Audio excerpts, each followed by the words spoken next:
Hi, so I don't know who I was trying to kid with the other video in regards to a foundation routine, and I thought I could squeeze in a review of this, but of course, I just got really long-winded and then yada yada yada. Okay, so I am doing one now, and as you can see with my, actually I'm kind of Imelda Marcos-y, I just noticed while looking at the screen. Anyways, I've done a couple of videos today by the, outfit and such. Right, so this is my choice for drugstore foundation. It is the Boots No7. It's lifting and firming. What I will say about this is, well, firstly, it was pretty reasonable. I would say, I think I got it for $9.99, maybe $10. I'm not sure if it is available in the U.S. Canada being, was part of the Commonwealth, so we have a lot of products that the UK had. And I do remember an actual Boots pharmacy here, many, many, many moons ago. So it's no longer here, but we do get a lot of their products. So if it's not available in the States, I'm not sure where you could find this, but hopefully it is. It's definitely available in Canada and obviously in the UK. I will say that if you do not have a really olivey or yellowy undertone, this probably isn't going to work for you. It's very yellow, which is the reason why I purchased it. When I was at the drugstore and I just did little swatches, I was like, jackpot, yellow. I don't have to mix it with anything, cut it with anything. I'm wearing it right now. Maybe a little bit shiny, but mind you, I've got these hot lights here. It doesn't really have any fragrance. What you will smell is actually probably the ingredients themselves. Now, as opposed to the other liquid foundation that I have, which is the Korres Wild Rose, it's very, very, very runny. This one, if I pump it out for you, isn't. And so it's going to take, a fair bit for that to sort of track down. So it does have a little bit more firmness and body to it, which I actually like because I'm a huge fan of cream foundations. So I like that it's a little bit thicker and not as runny. Before I wipe it off, I will give you...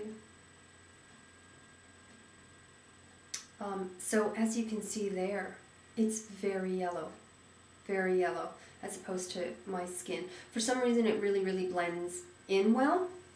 I would say the coverage is sheer to medium. I think you can build it a little bit, but it is quite sheer. But again, I think perhaps because I do use a beauty blender and there's a lot of water in that and it shears it out even more. If I was to say use this dry or use a brush, I think I would get more of a medium coverage. But I really, like I said, I like skin to show through. So yeah, okay, so there's a hint of something, but not really overpowering. I do think it is the ingredients, although the ingredients smell quite good then. It doesn't do the lifting and the firming. Not that I've noticed. Perhaps somebody else will notice, but I didn't notice any of those things. The finish is quite dewy. Well, you know what? Perhaps I can't be so accurate because, again, I use a beauty blender that's soaked in water, so it's always going to leave a bit of a dewy finish, but it's certainly not matte. Is it satiny? I would say you do get a nice glow to it, definitely. I know that there are other foundations, drugstore foundations, that are sort of the rave right now. I believe the Revlon Photo Finish or Photo Ready and also the Revlon Color Stay, I think are sort of huge out in the YouTube world. When I went in, I just knew right away from looking at it that none of the colors were really going to match. I found them to either have, they're quite pinkish, or they had a little bit of a gray cast to it. They weren't really olivey enough for me. Mind you, with some of them, I couldn't have the tester. I just sort of saw it from the bottle, so perhaps I'm speaking out of turn because, you really do need to swatch it. But what I will say is that I noticed it was quite pricey for drugstore. I think the photo ready, what, or finish, or I'm not sure. The latest one was, I think, almost $20, you know, and that's for drugstore. So I kind of thought, I don't know, that's a little bit pricey.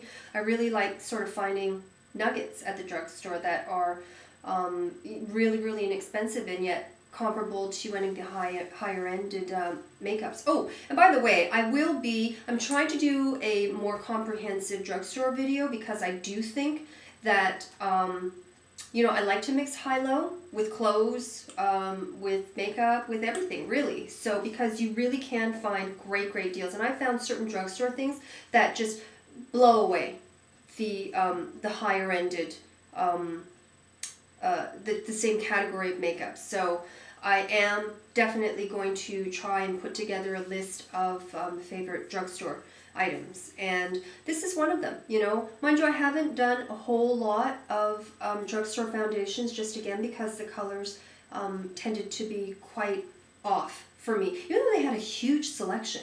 You know, some of these counters, they just have, you know, tons and tons of them, but they're all very bizarrely colored. Or you know what, no, I'm bizarrely colored. Why don't I say it that way? Because they've got like 20 to choose from, so I'm the one that's bizarrely colored, and you know, have a bit of a trick to find one.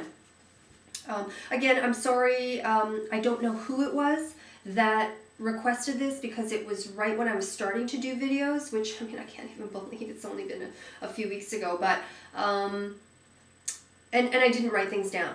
And I should have, so I apologize, but hopefully you know who you are. And so there you go.